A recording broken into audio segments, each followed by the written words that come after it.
So you have moved to Norway as a foreigner or maybe as an immigrant, or you are now planning of moving to Norway. I just want to share these few tips with you to help you imbibe in the Norwegian culture. Norway is a place where I can say that English is spoken all over the place. I cannot give you a percentage because I don't have any kind of research to that effect that maybe a certain, a percentage of Norwegians speak English, or this percentage of Norwegians speak English and this percentage does not speak. But I can say for a fact that most people in Norway speak English. So if you are from an English speaking country, when you find yourself in Norway, it's not going to be a problem. But that doesn't mean that English is the basic or the first language in Norway. No, the first language is the Norwegian language. Therefore, if you're moving to Norway, you are looking for a job, whatever, mention it, you are supposed to learn the language. It is a necessity. You cannot do without it. You cannot say that, oh, for me, I'll be in Norway, although, but I'm not ready to learn the language, but I'm still looking for a good job. I'm not ready to learn the language, but I'm still looking to maybe socialize and do all those things. I'm not ready to learn the language, but I want to feel comfortable and live here permanently. That is impossible because you are going to struggle.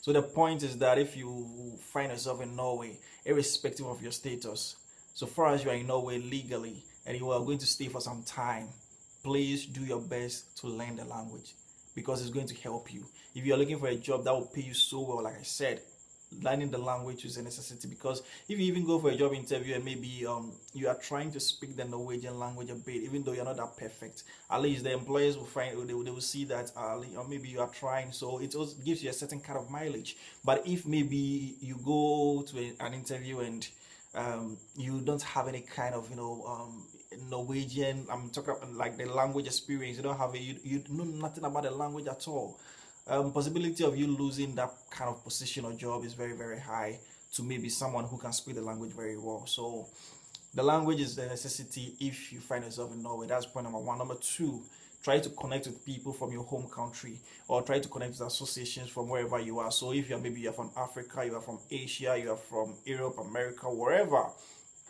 In let's say in Norway, for example, maybe we have Nigerians in Norway, we have Ghanaians in Norway, we have South Africans in Norway, we have Indians, we have Pakistanis, we have a lot of people, and most of them sometimes they form associations and all that. Even if you are a student on campus, we have all those kind of associations. Most of them are there.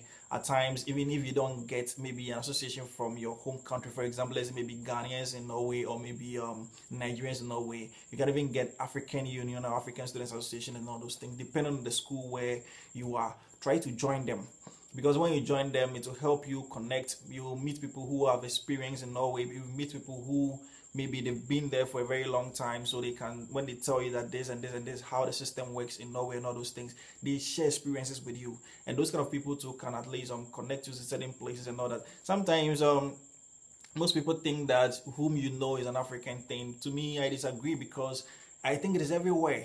If let's say maybe you you move to Norway and there is someone who has been in Norway for so many years working at a certain company, if there is vacancy, you can go talk to his supervisor that, oh, I know this is my brother from Africa, this is my brother from maybe India, Pakistan, or wherever, and he's looking for a job. So if there is any kind of vacancy, then because they know how that particular person performs at the workplace, maybe they can invite you for an interview, and through that you can get a job. So whom you know is everywhere.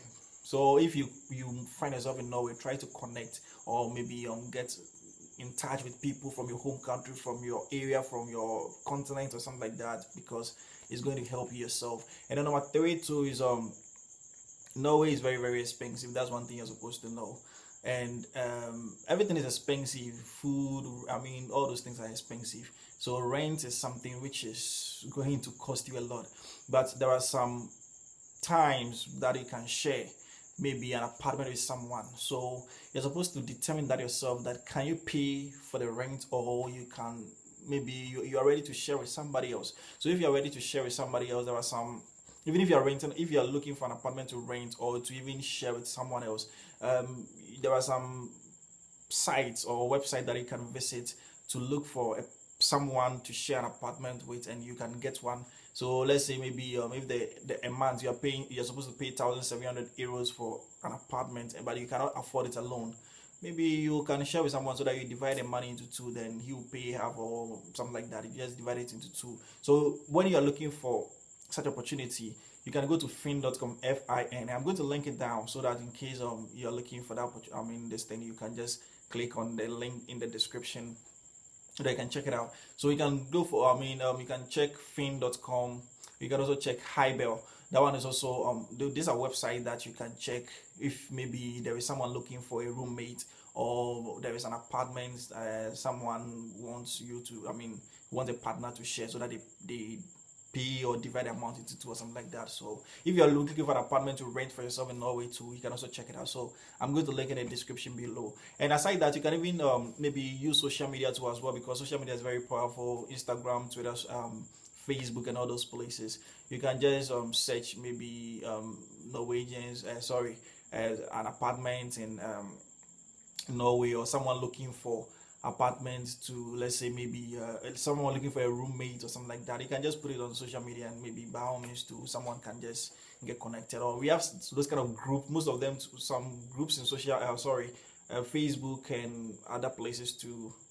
You can just check them out as well. So that is another thing that you're supposed to do, because Norway is very, very expensive. So take that thing. But to me, if you look for a roommate initially, if you're a single person, it helps. Then the fourth point is that learn to do things on your own.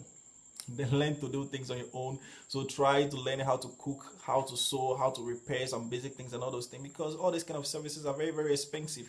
So if, let's say, maybe you are someone who don't know how to cook, and you're going to depend on restaurants, maybe eating from outside every day and all that, trust me, you're going to drain your account, because Norway is very, very expensive. It's very, very, food is expensive. Everything is expensive in Norway. I keep saying that because I know what I'm talking about. Everything is expensive in Norway. So learn how to cook, because it's going to save you a lot. Learn how to maybe repair your shoes, maybe like sew certain things. There are some petty things that you're not supposed to pay for it, because the place is very, very expensive.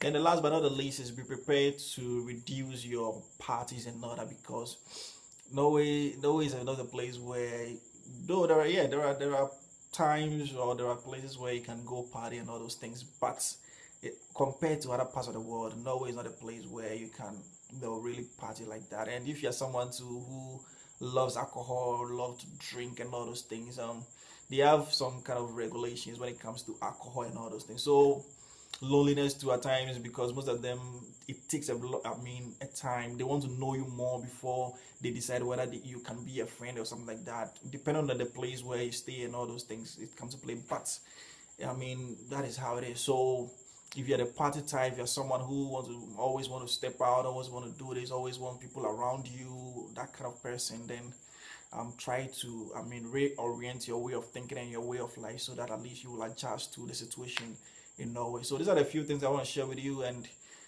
if you're moving to Norway, I wish you all the best. I pray that it come to pass, and whatever reason that is bringing you to Norway, it becomes successful at the end of the day. My name is Bennett. Don't pray. And if you've not subscribed to my channel, please do so, because anything concerning Norway, concerning traveling, concerning studying abroad, you're going to find it in this particular channel. So thank you very much for watching.